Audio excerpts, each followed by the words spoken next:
En este video, a través de la Institución Educativa Agropecuaria Marco Fidel Suárez, queremos presentarle nuestro proyecto de grado, el cual hace énfasis en tan importante tema como lo fue o lo es el conflicto armado en nuestro municipio del Carmen de Atrato.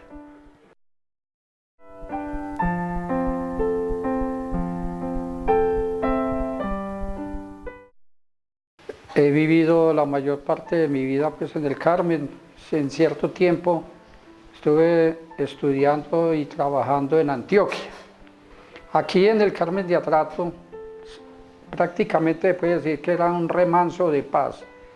Uno aquí podía hablar públicamente lo que quisiera, podía salir a cualquiera de las veredas, a cualquier hora del día o de la noche, digamos así, lugares de paseo, que era, por ejemplo, la vereda del 7,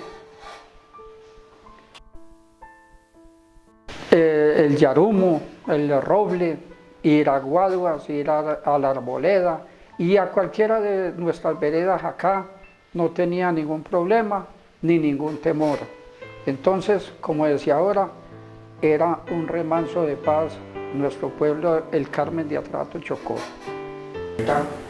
El 14 de julio a prestar mi servicio como docente en ese entonces Seminario Corazón de María, y me he quedado en esta tierra, en este bello paisaje que llamamos el Carmen de Atrato.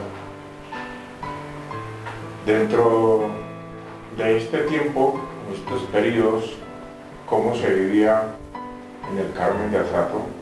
El Carmen de Atrato era un territorio en ese entonces de mucha paz, de mucha tranquilidad, que disfrutaba uno de todos sus lugares turísticos que tenía, como la Piedra del Diablo, la Sierra, la Argelia, la Clara, y se recochaba uno subiendo a donde hoy está actualmente la mina. Luego encontraba uno por todas estas fincas que lo recibían a uno de muy buen gusto, obsequiándole a uno en todas estas máquinas paneleras lo que era ya uno su yuca, llevaba uno lo que era el plátano, y entonces lo metían allí en esas máquinas y él decía, bueno, vamos a comer yuca, plátano calado o yuca calada. Y podía uno bajar al 7 caminando de noche o de día, que había unos sitios allá donde se recreaba uno mucho. Y había otros sitios acá como La Brisa, lo que era La Última Copa, acá Los Álamos, que era el disfrute de toda la juventud. Se jugaba parqué, dominó, el Atrato, hoy el Café El Atrato, todos los jóvenes no podían ingresar allí y hoy sí todos pueden ingresar. Pero era de mucho regocijo, se vivía mucho en paz, de mucha tranquilidad. Todo se vivía en una hermandad que inimaginable. ¿Cómo se vivía en el Carmen de Atrato antes de la toma guerrillera? Para esto hay que hacer historia y hay que hablar bastante, porque nuestro pueblo ha tenido varias secciones, digámoslo así, en la cuestión de violencia. Primero, la violencia política. La violencia política inició para nuestro municipio en 1946 con la matada de Jorge Eliezer Gaitán, y allí pues como el país venía desde principios del siglo dividido entre liberales y conservadores, esta fue la herencia que nos dejó Simón Bolívar y el señor Santander. Entonces allí hubo una violencia política, como les decía, desde el 48 entre liberales y conservadores. Los conservadores estaban en el Carmen o en los pueblos, y de allí persiguieron a los liberales. Esto dio origen a las guerrillas del monte, digámoslo así, y las guerrillas como la Pavoneña aquí en el Carmen de Atrato y en el municipio de Urrao eran liberales. Los conservadores estaban en los pueblos con la anuencia del gobierno y sobre todo el de la época del señor Ospina Pérez y Laureano Gómez, con la policía que los llamaban los chulavitas, que era traídos de España o era una copia de los españoles, y ellos les daban permiso para secuestrar liberales, matarlos y hacer todo esto. Esto es una violencia fratricida no en el Carmen de Atrato, sino en Colombia. De allí que se vino la FARC. Marulanda Vélez fue perseguido y él se metió al monte, y de allí viene el origen de esa guerrilla. A lo que nos atañe aquí en el Carmen, tenemos que antes, hasta por ahí, cuando se hizo el Frente Nacional en 1958 hasta el 72 o 74, vivimos una época muy interesante y de mucha paz. El Carmen era un remanso de paz, vuelvo y digo, y se vivía muy bien. Las veredas eran unos edenes. Guaduas, por ejemplo, de donde soy, era un paraíso, allí no hubo violencia. En 50 años hubo 2 muertes por circunstancias muy diferentes a la violencia, y no una borrachera y de pronto unos celos, que eso es muy normal. Pero a partir de 1984 vino e incursionó la guerrilla del M-19 con el EPL. Llegaron a la vereda, bajaron hasta La Puria, ahí cayó el ejército, dieron una vuelta por un rodeo porque ellos iban buscando a Risaralda, pero se equivocaron y volvieron a caer a un río que se llama el Pedral, y volvieron y salieron, se fueron y se tomaron a Urrao, y por estas montañas se fueron hasta llegar a Carolina del Príncipe, donde se inició el proceso de paz con ellos, y hasta ahí llegó el M-19. De acuerdo con la información obtenida, este municipio, antes de verse afectado por el conflicto armado, goza de una tranquilidad y una armonía que hasta el momento no ha podido recuperarse en un contexto general en el municipio. Para ello, hemos recogido testimonios de algunas personas que se vieron involucradas directa o indirectamente en este tema. El suceso que más se destaca en nuestro municipio es el tema de la toma guerrillera del 5 de agosto del año 2000.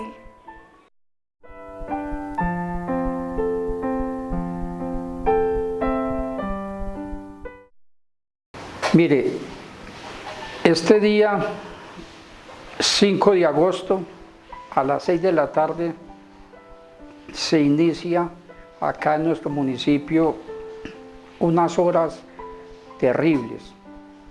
Fue de horror, la gente desesperada, pues nunca había llegado a imaginar uno que esto pudiera ocurrir en nuestro municipio, y fue confusión por toda parte. La gente, unos pudieron llegar a su propio hogar, los otros entraban a cualquier casa a quedarse allí. Entonces fue la zozobra, esto era un caos. Esa noche aquí se oía el detonar pues, de pipetas, de fusiles, y enseguida lo que llamaban el avión fantasma, lanzando bengalas durante toda la noche.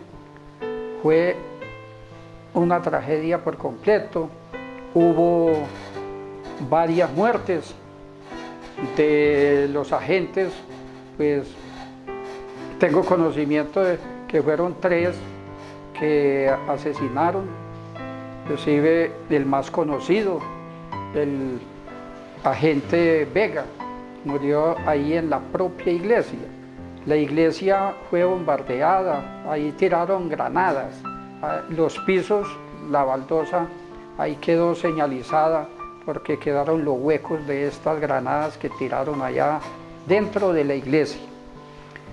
Le hicieron grandes daños, las bancas de la iglesia se deterioraron del todo, inclusive ahí hubo necesidad de dar la Santa Misa en otro lugar, la daban en la capilla del seminario por varios días. La casa cural pues quedó de una vez por el suelo, eso fue derribada a punta de pipetas y metralletas, quedó totalmente, al igual que el Banco Agrario, la Caja Agraria llamada en el tiempo, quedó también en ruinas. La casa de la señorita Lucila Gutiérrez, que está al frente del comando, también sufrió demasiado. No, de pronto hubo más daños acá en las propiedades, hubo mucho saqueo en los almacenes, en los negocios de tienda. Como dije, eso hasta el otro día, la gente no sabía qué hacer. Esto fue en el año 2000. El día 5 de agosto, aproximadamente entre las 5 a las 6 de la tarde. Eso fue un día sábado. Por cierto, habían unas actividades recreativas en el seminario y aquí en la plaza.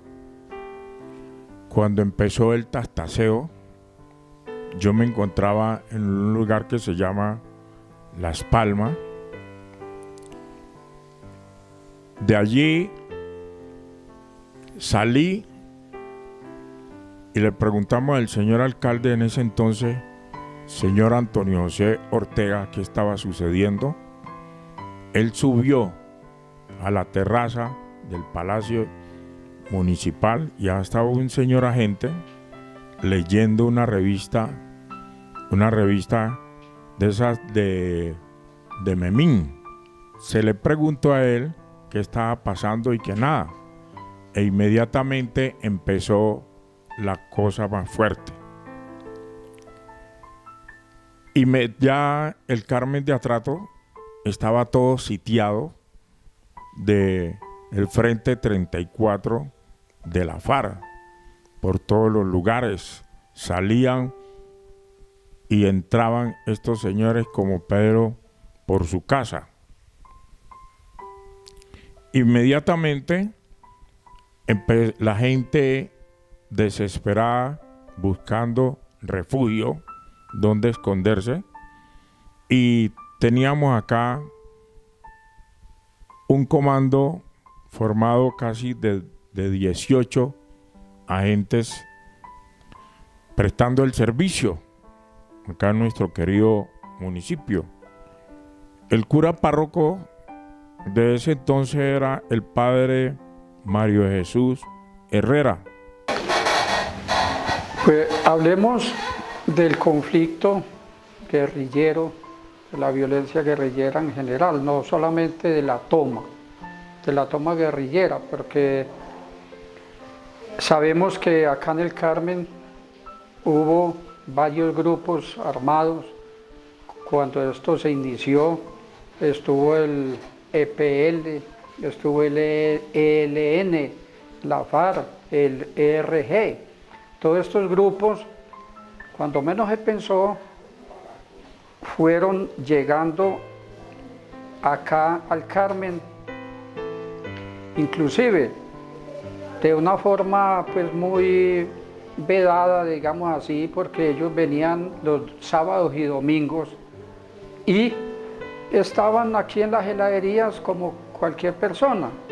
Esto pues había gente que ya los reconocía y todo eso, pero no se hablaba, que en ese tiempo ya casi que públicamente no se comentaba nada de esto, porque a lo último uno no sabía quién era quién, entonces públicamente no se hablaba por ahí.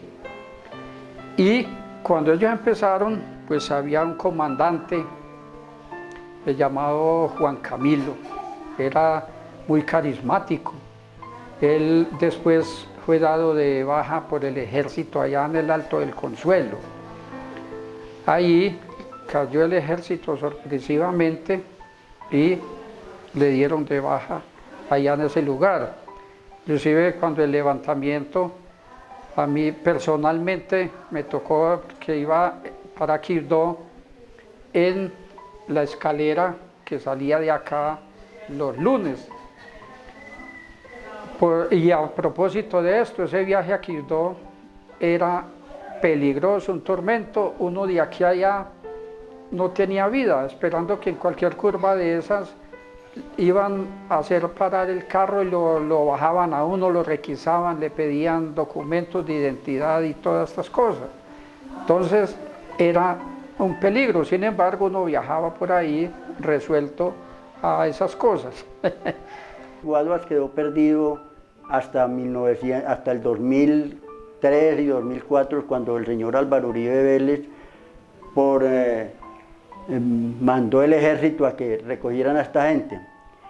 Pero antes de esto, les digo, en el año 93, por octubre, hubo una disidencia del ELN y se llamó el ERG, Ejército Revolucionario Guevarista, que fueron los que se tomaron La Trocha, se tomaron el 7, se tomaron Guaduas, y por estas montañas fueron hasta Risaralda, Pueblo Rico, Bagadó y Lloró, todas esas zonas, y ahí incursionaban a los municipios vecinos de Bolívar, Andes y Betania. Allí secuestraban y traían para esta zona de Guaduas. Por eso nosotros estamos estigmatizados, o fuimos estigmatizados, y nos tenían como guerrilleros a donde fuéramos por el mero hecho de ser guadueños y de ser Sánchez. Fue una cosa demasiado cruenta, aunque yo no estaba aquí, pero como con los teléfonos se comunica, mi hermana a las 6 de la tarde, Elena Sánchez, me llamó y me dijo: José Jesús, están tomando la guerrilla el pueblo, y se oía por el teléfono el tableteo de las metralletas y las bombas que estaban tirando a nuestro municipio. Por ahí como a las 7 de la noche se fue la comunicación porque ellos dañaron la torre de comunicación en Agualinda. Pero eso fue muy cruento, aquí hubo varios policías muertos, varios civiles, 8 soldados o 10 que vinieron a apoyar, los mataron a machete allí por la antena de la repetidora, y hubo mucha violencia en esa noche. Ellos estuvieron aquí desde las 5 de la tarde hasta el otro día a las 12 del día, y con un atenuante, que como el presidente no dejaba que los atacaran porque estaban en un proceso de paz en el Caguán, entonces ellos hicieron y deshicieron aquí y salieron por el río arriba y se fueron tranquilamente. Me cuentan que fueron más de 500 guerrilleros que se tomaron nuestro querido municipio. Siguió en las horas de la noche, siguió el bombardeo, vino el avión fantasma, volando tiro, y toda la gente estaba escondida en sus respectivos escondites y en sus respectivas casas. Luego de allí volaron lo que fue el comando de la policía, que eso fue con pura pipeta.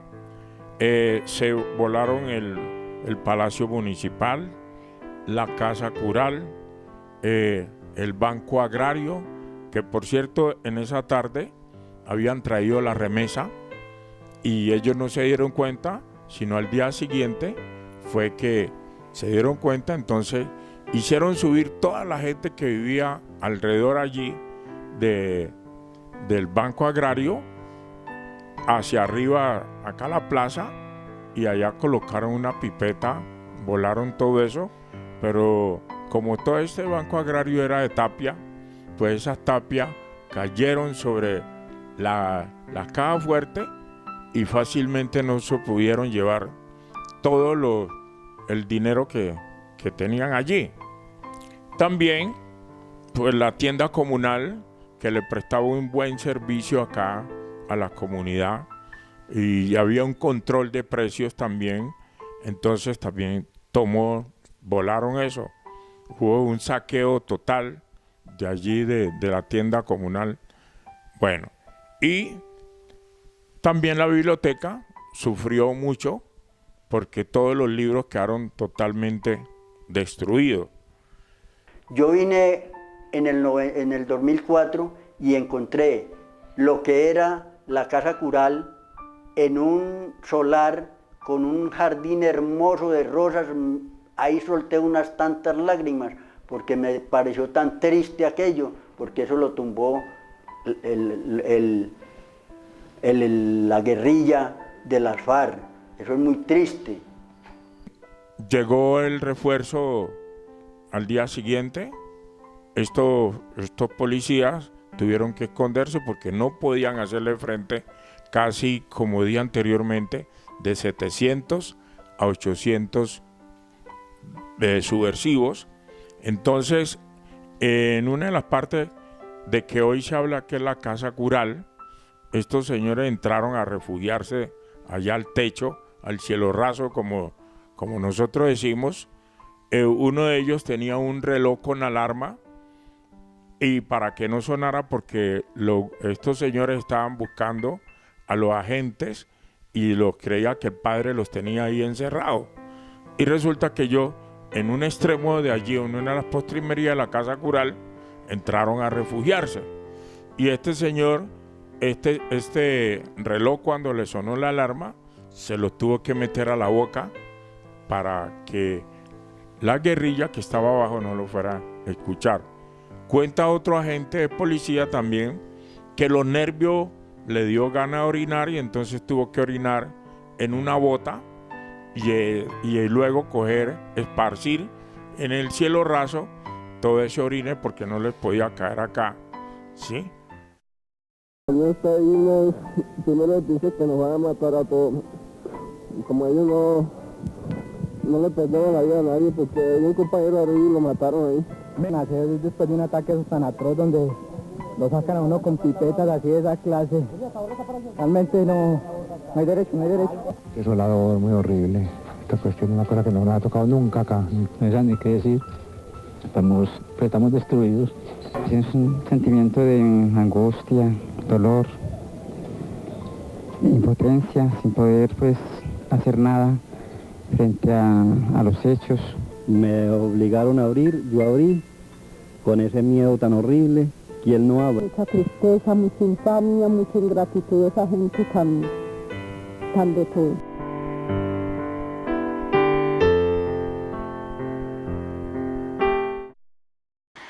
Parte de esta historia no es reconocida por algunos habitantes de este municipio.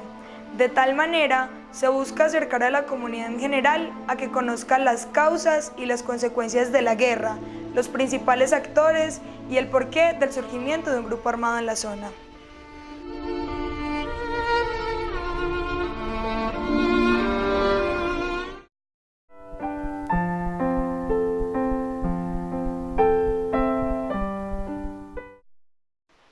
Todavía el Carmen no se ha repuesto de este fenómeno, porque las veredas aún no han llegado a ser lo que eran en ese tiempo. Muchas de la gente que fueron desplazadas no volvieron ni al pueblo y menos a las veredas. En algunas ha regresado algunos, como por ejemplo en la vereda de Guadua, pero no es lo mismo de antes de esa violencia que hubo acá en el Carmen de Atrato. En la parte social también se sufrió mucho, pues hubo oportunidades en que estos grupos, hasta en la vida de pareja, ellos tenían que ver. Se llegó el caso en que le decían a algún esposo: usted no está cumpliendo con los deberes.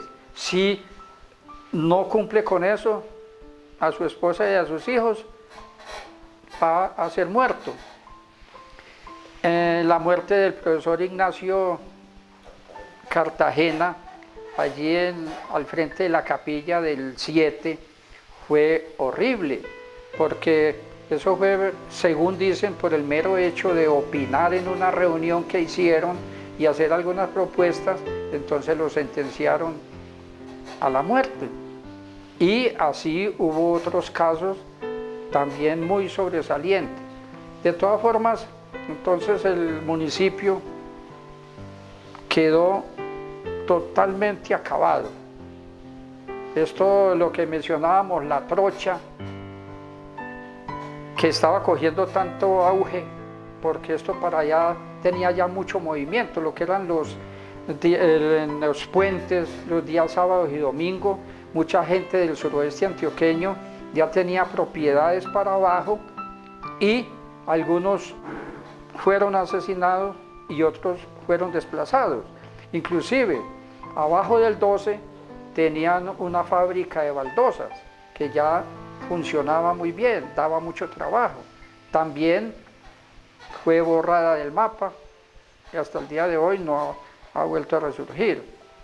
Entonces, resumiendo, diría yo que fue un caos tanto económico como social.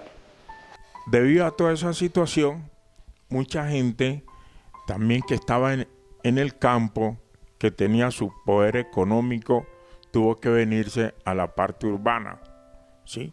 Y luego los que estaban acá en la parte urbana ya tuvieron que salirse hacia otra parte, hacia otros lugares donde el Carmen de Atrato podemos decir que tenía por ahí unos 12.000 habitantes. Y llegó, si hacíamos un censo, llegó a tener 7.000 habitantes porque la gente tuvo que irse, ¿sí? Vino el asesinato, ¿sí? Aparecían muertos alrededor de nuestra cabecera municipal, ¿sí? Porque por aquí, por donde vive Caneco, por ahí aparecieron unos muertos, por acá al lado de la subida al hospital aparecieron otros muertos, después por aquí, por donde está la biblioteca actualmente, por ahí hubo una balacera donde le pegaron unos tiros al profesor, un señor Decio, que trabajaba con salud. Después aquí donde Esteban tenía la choricería, también mataron a otro joven. Y por allá por la parte del acueducto también fueron y sacaron a otras personas de la casa. Entonces todo esto trajo unas consecuencias tremendas y ya la gente no iba al campo a trabajar. La economía del municipio del Carmen se fue a pique, porque las veredas es donde se produce la ganadería, porque no somos ganaderos aquí en el Carmen de Atrato, y se fue a pique porque todo el mundo tuvo que sacar su ganado. El desplazamiento, todos los días salían de aquí 1 y 2 y 3 líneas y carros a llevar gente porque se tuvieron que desplazar por todo el país. Es lo más duro que puede haber, uno tener que abandonar su tierra, dejarla, salir, dejar sus amigos, sus hijos, su señora, porque se tiene que ir. Y eso es una de las consecuencias más graves que tuvo el conflicto. Bueno, además, de pronto no hay mal que por bien no venga, y aquí el campesino era mirado de soslayo. Sin embargo, hoy en día nos miramos todos como hermanos. Aquí a todo mundo lo conocen, todo mundo se quiere, porque esa violencia sirvió para que hubiera esa fraternidad entre todos los carmeleños.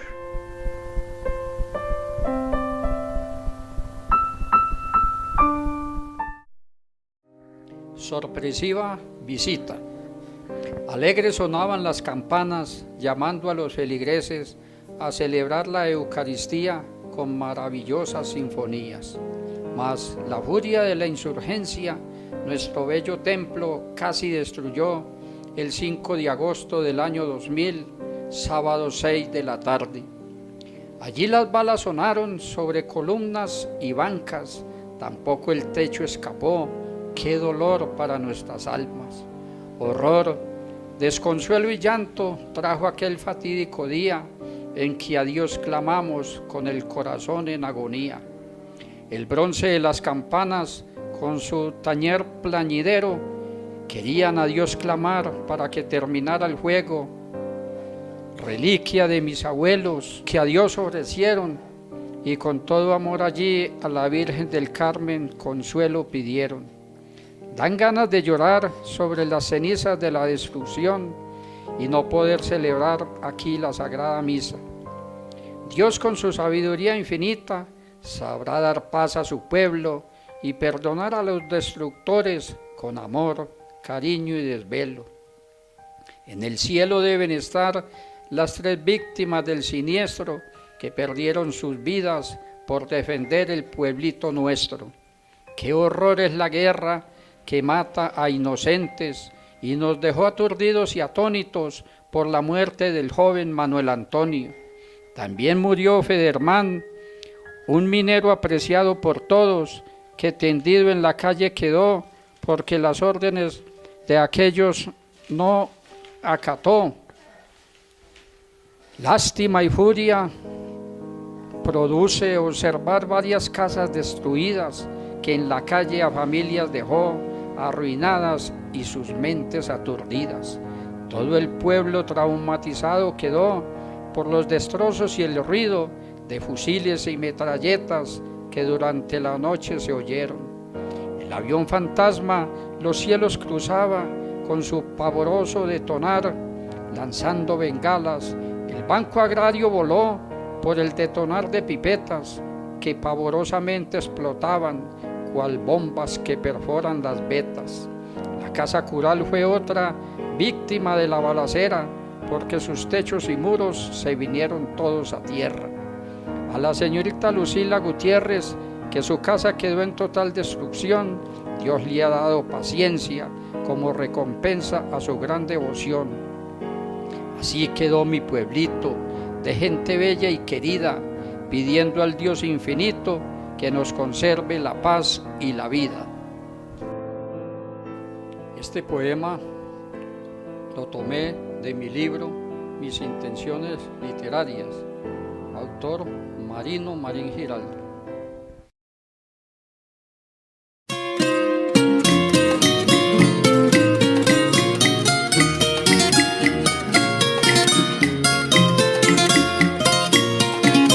Agradecemos a los señores Marino Marín Giraldo, Jorge Isaac Rentería y José de Jesús Sánchez por su importante intervención en el video. A nuestros tutores Oscar Guillermo Charri e Ivonne Angélica Rodríguez, al canal Acar TV en su dirección de Ramón Cartagena, Moncho y a Daniel Maya Escobar por hacer posible este proyecto. Tienen ojos que tienen sabor de llave.